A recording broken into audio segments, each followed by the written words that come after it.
என்னப்பா ரெடியா? Ready sir. நீங்க பெரிய ஆளுண்ணே. டேய் நான் ஒரு சிற்பி மாதிரிடா.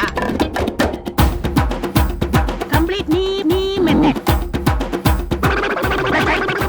இவர் உருன்னு வாசிக்கிற அழகு இருக்கு. ஐயோ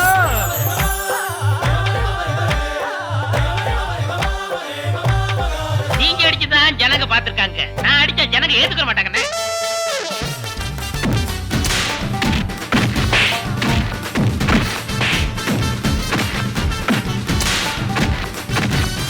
வர்றவங்க போறவங்க கிட்ட எல்லாம் தமாஷ் பண்றேன், எல்லாரும் சிரிக்கிறாங்க. அதுல எனக்கு ஒரு ஆனந்தம்.